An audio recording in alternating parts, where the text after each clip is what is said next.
नमस्कार, जय हिंद, वंदे मातरम। दोस्तों, स्वागत है आपका आपके अपने YouTube चैनल रॉयल एकेडमी पर।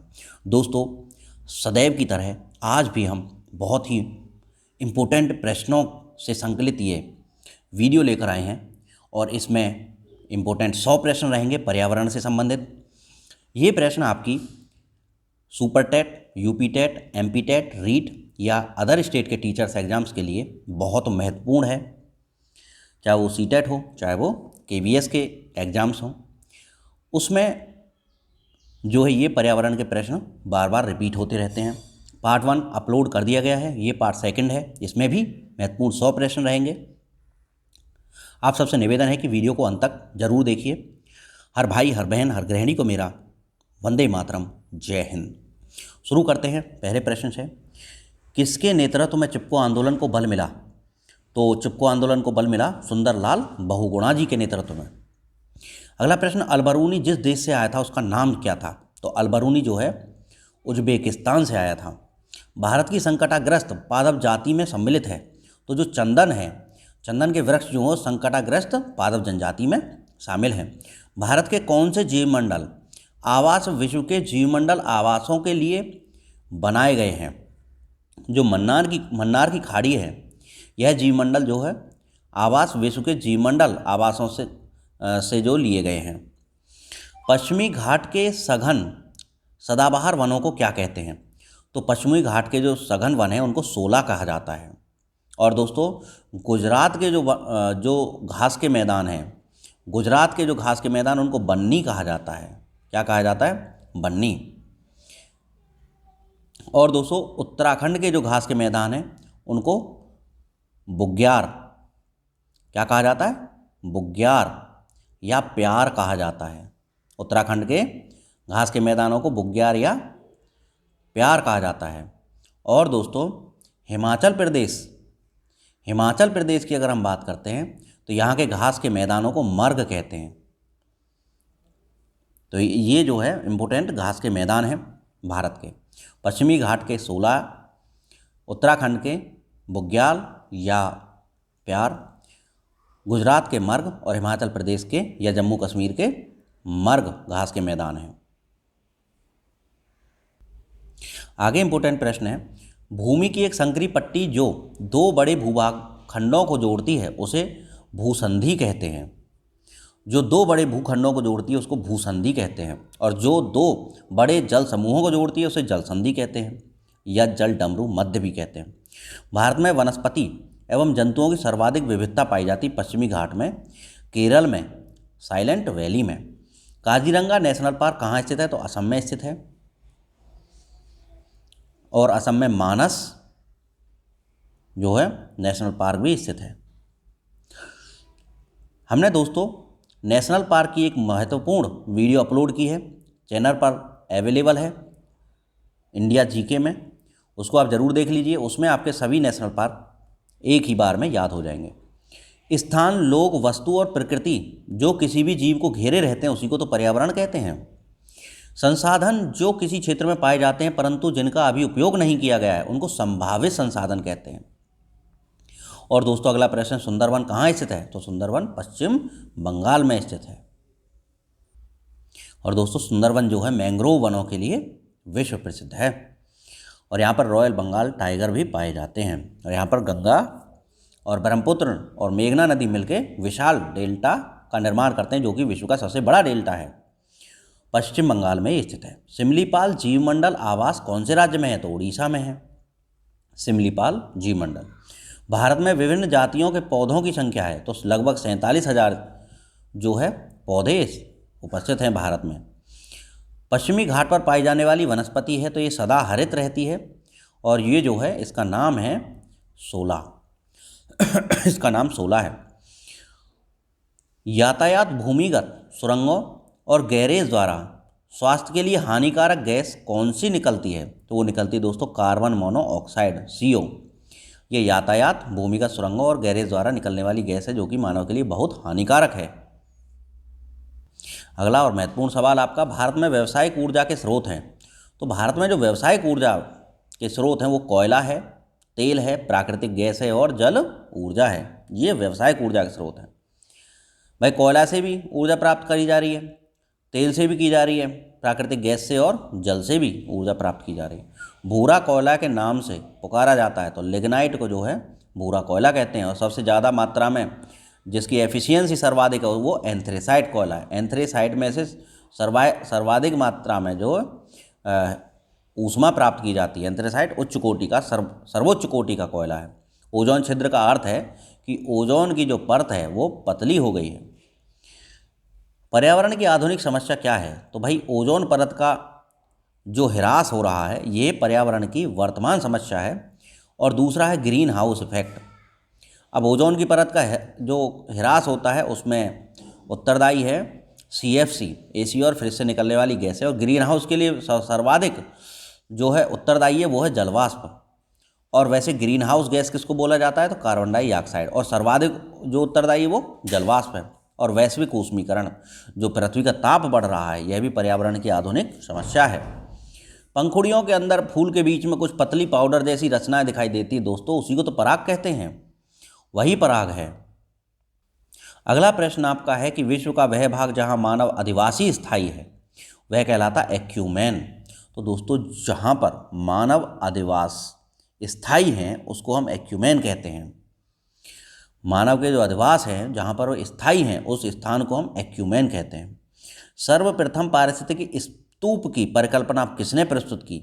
तो पारिस्थितिकी स्तूप की जो परिकल्पना की वो चार्ल्स एल्टन ने सबसे पहले की। मोस्ट इंपोर्टेंट प्रश्न है, चार्ल्स एल्टन ने। भारत में पारिस्थितिकी असंतुलन का निम्नलिखित में से कौन सा प्रमुख कारण है? तो दोस्तों वनोन्मूलन, वनों का कटाव जो है पारिस्थितिकी असंतुलन के लिए सर्वाधिक मुख्य कारण है। समुद्री वातावरण में मुख्य प्राथमिक उत्पादक कौन होते हैं? तो फाइटोप्लैंक्टन जो होते हैं ये समुद्री वातावरण में प्राथमिक उत्पादक होते हैं। फाइटोप्लैंक्टन ये समुद्र में पाए जाते हैं और इनको जो विभिन्न मछली या अन्य समुद्री जीव खाते हैं, तो ये प्राथमिक उत्पादक है। और अगर बात करें स्थलीय वातावरण की तो यहाँ पर जो हरे पेड़ पौधे हैं ये हमारे प्राथमिक उत्पादक होते हैं। पारितंत्र में ऊर्जा का पिरामिड होता है, तो पारितंत्र में जो ऊर्जा का पिरामिड सीधा होता है दोस्तों, पारितंत्र में ऊर्जा का पिरामिड सीधा होता है।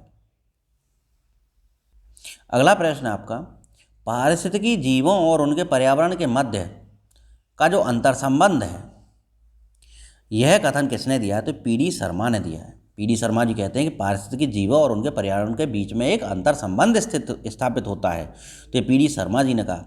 विज्ञान की वह शाखा जो पादप और प्राणियों और वातावरण से संबंध दर्शाती है, तो वही तो पारिस्थितिकी है। पारिस्थितिकी जो है वही तो है कि जो पादप और प्राणियों के वातावरण से संबंध दर्शाती है उसको हम पारिस्थितिकी कहते हैं। पारिस्थितिकी पिरामिड सामान्यतः कितने प्रकार के होते हैं? तो ये होते हैं 3 प्रकार के। और अगला इंपॉर्टेंट प्रश्न है, पृथ्वी की आकृति से संबंधित पारिस्थितिकी कारकों को क्या कहते हैं? तो उनको कहते हैं मृदीय कारक। पृथ्वी की आकृति से अगर संबंधित बोला जाए कारक को तो उसको मृदीय या मिट्टीय कारक कहते हैं। सबसे स्थायी पारिस्थितिकी तंत्र क्या है? तो समुद्र जो है वो सबसे स्थायी पारिस्थितिकी तंत्र है। एक मनुष्य के जीवन को पूर्ण रूप से धारणीय करने के लिए आवश्यक न्यूनतम भूमि को क्या कहते हैं? उसको कहते हैं पारिस्थितिकी पदछाप। यानी कि एक आदमी को जीवन जीने के लिए जितनी भूमि की आवश्यकता होती है उसे पारिस्थितिकी पदछाप कहते हैं। और अगला प्रश्न है, एक भौगोलिक क्षेत्र में सभी पारिस्थितिकीय तंत्रों को एक साथ, एक भौगोलिक क्षेत्र में जो सभी तंत्रों को एक साथ लेकर एक बड़ी यूनिट बनाते हैं। तो सभी पारिस्थितिकी तंत्रों को आप जब लेकर एक बड़ी जो यूनिट बनाते हैं तो उसको जैवमंडल कहते हैं। यानी कि जैवमंडल में कई सारे जो पारिस्थितिकी तंत्र शामिल होते हैं, तो जैवमंडल बन जाता है जब घने सारे पारिस्थितिकी तंत्रों को इकट्ठा कर देते हैं, एक ही जो बार में अध्ययन करते हैं। और अगला और महत्वपूर्ण प्रश्न है आपका, प्रकाश संश्लेषण के दौरान प्रकाश सुग्रीव कारक के रूप में कौन काम करता है? तो पर्णहरित या क्लोरोफिल जो होता है प्रकाश सुग्राही कारक के रूप में काम करता है। प्रकाश संश्लेषण में क्लोरोफिल का होना आवश्यक है। हरे पेड़ पौधे उन्हीं भागों से प्रकाश संश्लेषण करते हैं जिनमें क्लोरोफिल पाया जाता है, यानी कि पौधे के हरे भाग। पारिस्थितिकी तंत्र में उच्चतम पोषण स्तर प्राप्त है, तो सर्वाहारी जो होते हैं पारिस्थितिकी तंत्र में उच्चतम पोषण स्तर पर होते हैं। पौधों के किस भाग के द्वारा प्रकाश संश्लेषण क्रिया की जाती है? तो पौधों की हरी पत्तियों द्वारा। प्राकृतिक तंत्र का विकास कहलाता है, तो तंत्र की स्वयं संतुलित जो होती है प्राकृतिक तंत्र का विकास कहलाती है कि तंत्र की स्वयं संतुलित, यानी कोई भी तंत्र अपने से ही संतुलित रहे तो यही उसका तंत्र का विकास कहलाता है।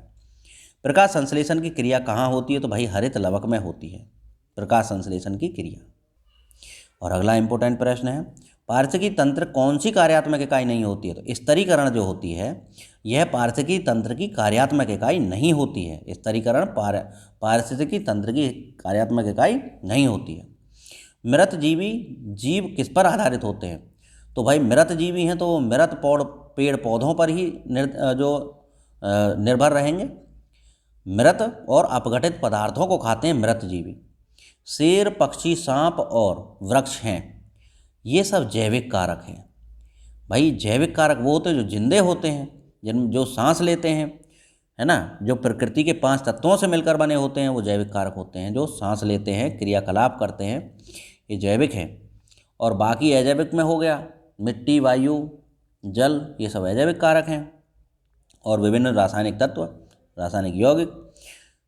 प्राकृतिक तंत्र का विकास क्या कहलाता है? तो तंत्र की स्वयं संतुलितता कहलाता है प्राकृतिक तंत्र का विकास। वे जीव जो अपने आहार तथा निर्वहन के लिए दूसरों पर निर्भर करते हैं तो वो होते हैं परजीवी, यानी पर निवास करने वाले, औरों पर जो क्या करने वाले, जीवन यापन औरों के सहारे करने वाले। और अगला प्रश्न आपका, वन के पेड़ों की छालों पर उगे मिलते हैं, क्या होते हैं? लाइकेन। और दोस्तों लाइकेन जो होते हैं ये वायु प्रदूषण के सूचक होते हैं। लाइकेन जो होते हैं किसके सूचक होते हैं? वायु प्रदूषण के सूचक होते हैं। प्राकृतिक तंत्र के विकास की व्याख्या की जाती है। तो प्राकृतिक तंत्र का विकास का मतलब है स्वयं संतुलन, यानी तंत्र के स्वयं संतुलित विकास के आधार पर की जाती है प्राकृतिक तंत्र के विकास की व्याख्या। प्रकाश संश्लेषण के दौरान कौन सी गैस निकलती है? तो ऑक्सीजन निकलती है। प्रकाश संश्लेषण की क्रिया में प्रकाश ऊर्जा जो है वह रासायनिक ऊर्जा में परिवर्तित होती है। प्रकाश संश्लेषण के लिए क्या आवश्यक है? तो कार्बन डाइऑक्साइड की आवश्यकता होती है प्रकाश संश्लेषण में, और उत्पाद में निकलती है ऑक्सीजन गैस। और अगला जो प्रश्न है आपका वह प्रक्रिया जिसके द्वारा पौधे अपना भोजन बनाते हैं वह कहलाती प्रकाश संश्लेषण। और प्रकाश संश्लेषण की क्रिया संपन्न होती है तो नीले और लाल रंग की रोशनी के क्षेत्र में। और दोस्तों आपको मैं बता दूं कि लाल रंग में प्रकाश संश्लेषण जो होता है वह सर्वाधिक होता है। प्रकाश संश्लेषण की क्रिया में पर्णहरिम की भूमिका क्या है? तो दोस्तों ये जो पर्णहरिम होता है, पर्णहरिम यानी कि पत्तों का हरा भाग, ये पर्णहरिम क्या करता है? प्रकाश ऊर्जा को अवशोषित करता है। सूर्य से जो प्रकाश ऊर्जा आता है, सूर्य के प्रकाश को क्या कर लेता है? ये अवशोषित कर लेता है। कौन कर लेता है? पर्णहरिम जो होता है ये सूर्य से आने वाले प्रकाश ऊर्जा को अवशोषित कर लेता है।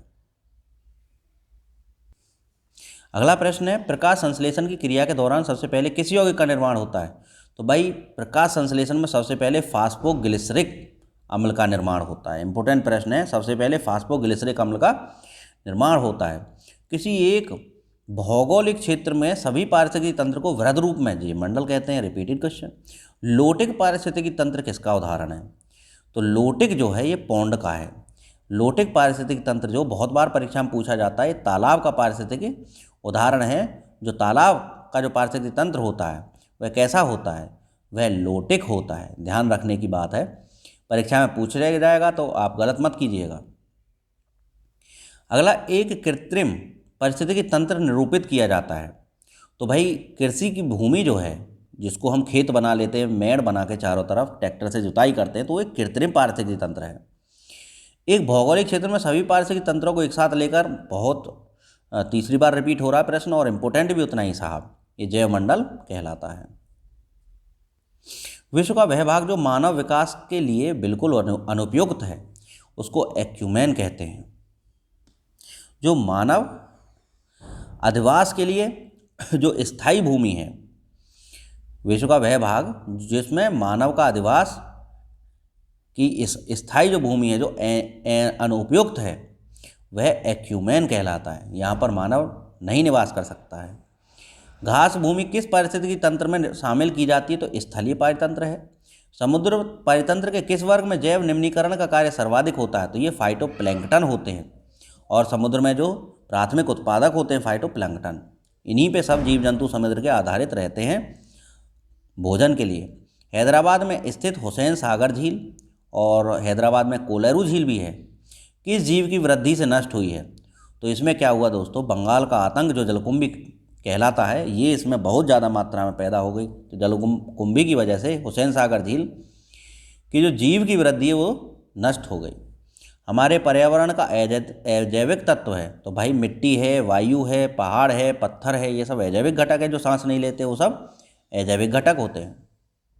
अंतरिक्ष यान बनाया गया पारतंत्र होता है, भाई अंतरिक्ष यान में जो बनाया गया पारतंत्र वह भी कृत्रिम पारतंत्र होता है। उसमें ऑक्सीजन सिलेंडर लेके जाते हैं, खाने में खाना नहीं खा सकते, गोलियां खा के काम चलाते हैं ग्लूकोज की। फाइट्रॉन एक पद्धति है, ये किसके अंतर्गत तो फाइट्रॉन के अंतर्गत क्या होता है, फाइट्रॉन नियंत्रित जलवायविक दशाओं में पौधों का विकास करने की एक पद्धति है। जल और वायु की जो प्रेजेंस है, जो मात्रा है पौधों को देने वाली, वो एक नियंत्रित होती है और उसमें हम पौधों का विकास करवाते हैं। तो इसको फाइट्रॉन कहते हैं। प्राकृतिक तंत्र के विकास की व्याख्या की जाती है, तो ये तंत्र के स्वयं संतुलित विकास के आधार पर प्राकृतिक तंत्र के विकास की व्याख्या की जाती है। दो जीव सबसे अच्छे मित्र हैं और साथ साथ रहते हैं। इनमें से एक आवास जल तथा भोजन के लिए एक दूसरे पर निर्भर करता है, जबकि दूसरा भोजन बनाता है एवं प्रदान करता है। यानी कि एक खाने वाला है और दूसरा खिलाने वाला है, तो और मित्र दोनों हैं। तो जीवों के इस प्रकार के संबंध को कहते हैं सहजीवन, यानी कि ये सहजीवन में निवास कर रहे हैं। ठीक है, और यानी एक खाए और एक बनाए, तो ये सहजीवन हो गया। और अगर दोनों एक दूसरे को खाना खिलाएं, एक दूसरे के लिए उपयोगी रहे, तो उसको सहभागिता कहते हैं। जैसे कि कौवा और भैंस, ठीक है, बगला और भैंस दोनों ही, मैंने तो कौवे भी भैंस के ऊपर बैठे देखे हैं, वो भी उन्हीं कीड़ों को खाते हैं। तो ये जो है, जब एक बनाए दूसरा खाए तो उसको सहजीवन कहते हैं। और अगला प्रश्न है आपका, वह स्थान जहाँ छोटे जंतु दीमक, मक्खी, केंचुआ आदि स्वभाव के अनुसार निवास करते हैं उनको टेरेरियम कहते हैं।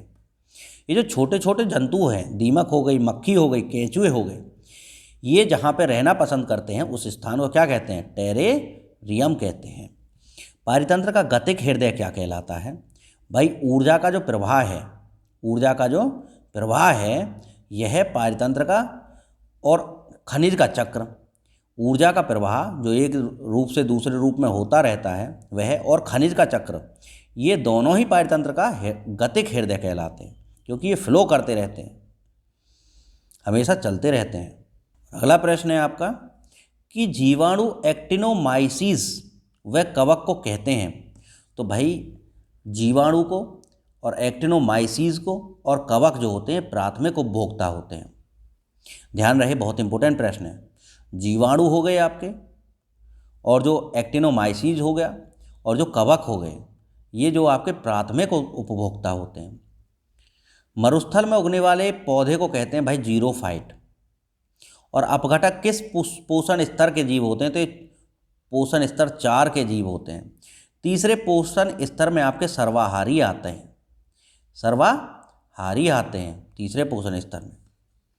और जो अपघटक हैं वो आपके जो है पोषण स्तर 4 में आते हैं।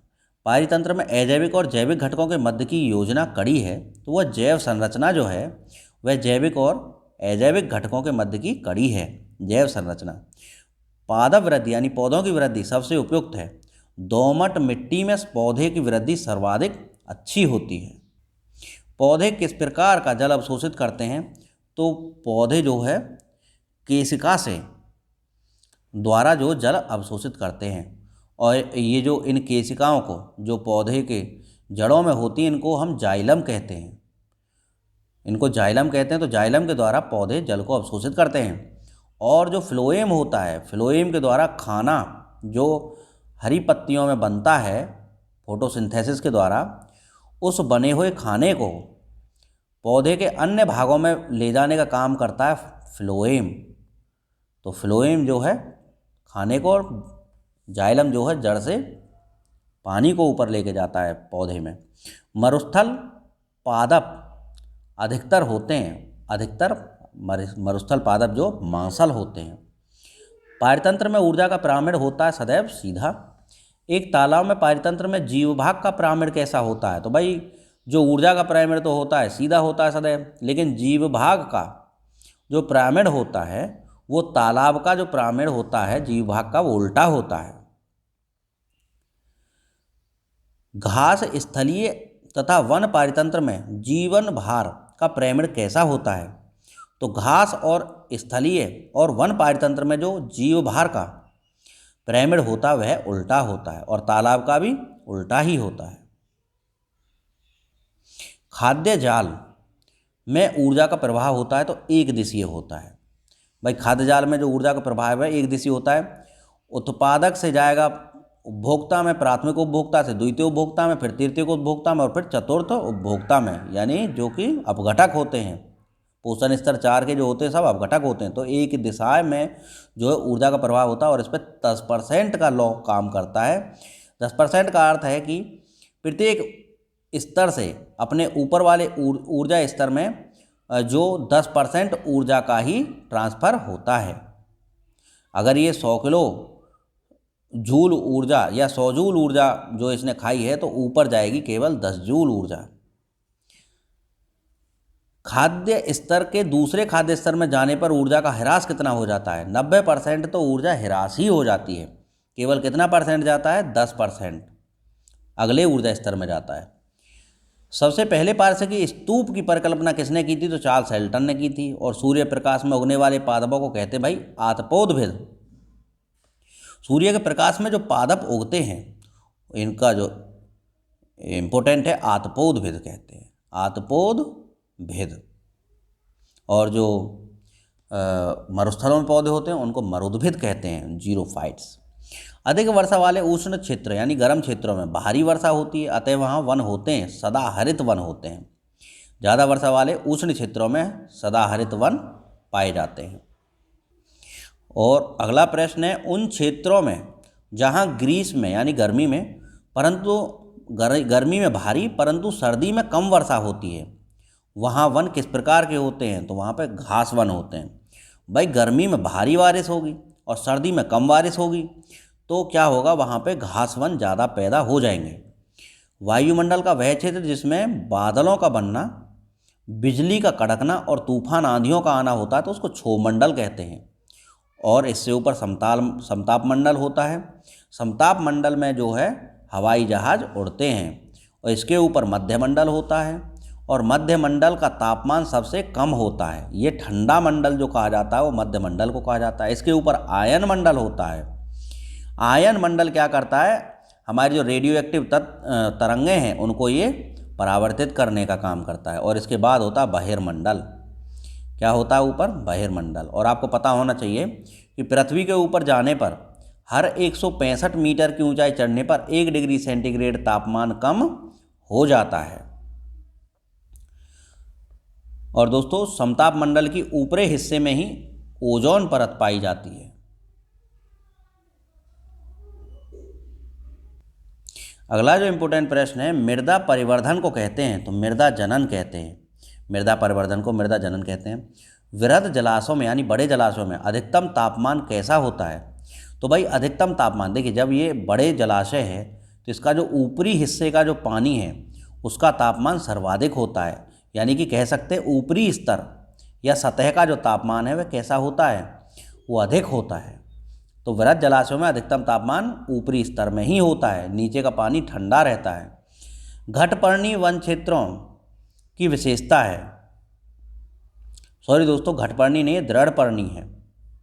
ये जो दृढ़पर्णी वन क्षेत्रों की जो विशेषता है ये सर्द ऋतु में भारी हो जाते हैं।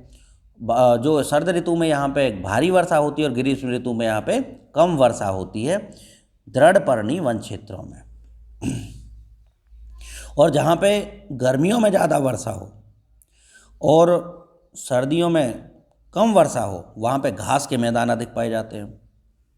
वे मिट्टी जिनमें विभिन्न पोषक विलायकों की इष्टतम सांद्रता पाई जाती है उसे कहते हैं सुपोषी।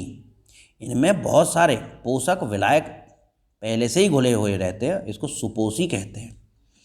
सुपोषी मिट्टी अधिक उपजाऊ होती है। मृदा में उपस्थित अपक्षयित होते कार्बनिक पदार्थों को क्या कहते हैं? तो मृदा में जो अपक्षित कार्बनिक पदार्थ होते हैं उसको ह्यूमस कहते हैं। भाई जीव जंतु पेड़ पौधे सड़ गल के किस में मिल जाएंगे? मिट्टी में मिल जाएंगे, तो इसको हम ह्यूमस कहेंगे। अगला प्रश्न है आपका कि उपजाऊ लोम मृदा में बालू और मृत्तिका का आदर्श अनुपात क्या होता है? भाई उपजाऊ लोम मृदा जो होती है ना, उसमें 50% बालू होती है और 50% मृत्तिका होती है। तो उपजाऊ लोम मिट्टी, भाई पूछा गया है ये प्रश्न।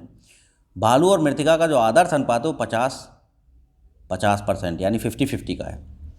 नाइट्रोजन यौगिकीकरण करने वाले जीवाणु हैं, तो एज़ोटोबैक्टर जो है ये नाइट्रोजन का यौगिकीकरण करने वाला है। तो ये जो एज़ोटोबैक्टर है ये जड़ों में पाया जाने वाला है, दलहनी फसलों के जड़ों में पाया जाता है। राइजोबियम भी है, वह भी जो है जड़ों में पाया जाता है। लेकिन एक क्लास्ट्रोडियम है, ये जो क्लास्ट्रोडियम है यह किसी के क्या बोलते हैं, किसी की जड़ों में नहीं पाया जाता, यह स्वतंत्र अवस्था में ही रहता है। और स्वतंत्र अवस्था में रहते हुए ये वायु की नाइट्रोजन को जो नाइट्रेट में बदल देता है और वो नाइट्रेट को प्रोवाइड कर देता है किसको? पौधे को। तो ये जो है क्लास्ट्रोडियम ये स्वतंत्र रहने वाला है और बाकी एज़ोटोबैक्टर या राइजोबियम जो है वो पौधों की जड़ों में ही निवास करने वाले हैं। परितंत्र का गतिक हृदय है, तो दोस्तों ऊर्जा प्रवाह और खनिज चक्र जो है परितंत्र का गतिक प्रवाह है, गतिक हृदय है। परितंत्र में क्या होता है? तो ऊर्जा और खनिजों दोनों की ही हानि होती है परितंत्र में। भाई एक रूप से दूसरे रूप में जाएगा तो डेफिनेटली हानि तो होती ही। 10% का नियम देने वाले वैज्ञानिक का नाम था लिंडेमान। तो लिंडेमान ने जो 10% का नियम दिया कि एक ऊर्जा स्तर से दूसरे ऊर्जा स्तर में जो केवल 10% ही ऊर्जा पहुंचेगी, बाकी 90% ऊर्जा ह्रास हो जाएगी। और दोस्तों अगला प्रश्न है आपका, जीवों के खाद्य स्वभाव में जितनी विविधता होगी खाद्य श्रृंखला उतनी ही अच्छी होगी, उतनी ही लंबी होगी। यानी कि खाद्य स्वभाव में जितनी ही डाइवर्सिटी होगी, यानी कि जितने ज़्यादा अलग अलग तरह के भोजन खाने वाले जीव जंतु उस खाद्य श्रृंखला में होंगे, उतना ही ज़्यादा ये चेन लंबी होगी। अब एक ही तरह के सब खाने वाले हैं तो भैया उसको जल्दी निपटा मारेंगे, तो खाद्य श्रृंखला लंबी कहाँ से होगी? तो लंबी तो तब होगी जब अलग अलग तरह का भोजन खाने वाले प्राणी एक खाद्य श्रृंखला में शामिल हो जाएं। पारितंत्र में ऊर्जा का प्राथमिक स्रोत ये सूर्य का प्रकाश ही है। और किसी पारितंत्र में क्या क्या होता है? तो जैविक और अजैविक घटकों से मिलकर बनता परितंत्र। और जैवमंडल में एक ही जाति की संख्या को कहते हैं तो जनसंख्या कहते हैं। जैसे कि मानव की जनसंख्या है ना, तो उसको जनसंख्या कहते हैं, एक ही जाति की संख्या को। और एक से अधिक जातियों का समूह जो किसी स्थान पर रहता है तो भाई उसे कहते हैं जैव समुदाय। तो जैव समुदाय वह समुदाय है जहाँ पर एक से अधिक जाति निवास करती हैं। तो दोस्तों इस तरह से हमने ये सेकंड पार्ट जो है कवर कर लिया है पूरा बहुत अच्छे से, और इसमें मोस्ट इम्पोर्टेंट 100 क्वेश्चन थे। और अब आप इंतज़ार कीजिए थर्ड पार्ट का। वो थर्ड पार्ट भी आपको जो अपलोड कर दिया जाएगा बहुत ही जल्दी, और उसमें भी पूरे 100 क्वेश्चंस रहेंगे। और इस तरह से हम जो है जो EVS के मोस्ट इम्पोर्टेंट 300 क्वेश्चन कवर कर लेंगे। और दोस्तों साथ में उसके बाद में हम आपके लिए अन्य वीडियोस भी लाते रहेंगे। लेकिन ये 300 प्रश्न वो प्रश्न है जो NCERT का बिल्कुल निचोड़ है, और ये प्रश्न पूछे जाने की महासंभावना रहती है ना। तो इसलिए जो है ये प्रश्न पढ़ने इम्पोर्टेंट हो जाते हैं। तो आने वाली वीडियो को भी देखिए, और साथ में चैनल पे अन्य बहुत सारी मोस्ट इम्पोर्टेंट क्वेश्चन से संकलित जो वीडियोस अपलोड की गई हैं उन सभी को आप देख लीजिए। और बड़ी बड़ी मैराथन वीडियोस भी अपलोड की गई हैं जिनमें 1000 क्वेश्चन, 1200 क्वेश्चन, 1500 क्वेश्चन, इस तरह से क्वेश्चन एक एक वीडियो में संकलित है। ये जो बड़ी बड़ी वीडियोज़ हैं, किसी में 300 क्वेश्चन है, किसी में 400 क्वेश्चन है, ये सब आपकी परीक्षाओं के लिए रामबाण साबित होंगी। और दोस्तों किसी भी परीक्षा में जाने से पहले आपको ये वीडियो ज़रूर देख लेनी चाहिए। हो सकता है आपने ये प्रश्न अभी तक ना पढ़े हों। तो दोस्तों मिलते हैं नई वीडियो में, तब तक के लिए हर भाई, हर बहन, हर गृहिणी को मेरा जय हिंद, नमस्कार। और आपके माता पिता को मेरा वंदे मातरम। राष्ट्रहित में शिक्षा दोस्तों चैनल को सब्सक्राइब करके 3 दोस्तों के साथ में शेयर जरूर कर लीजिए, और बेल आइकन को प्रेस करना ना भूलें, क्योंकि आने वाले वीडियो का जो नोटिफिकेशन है वो तभी आपके पास में सबसे पहले पहुंचेगा। मिलते दोस्तों, जय हिंद, वंदे मातरम।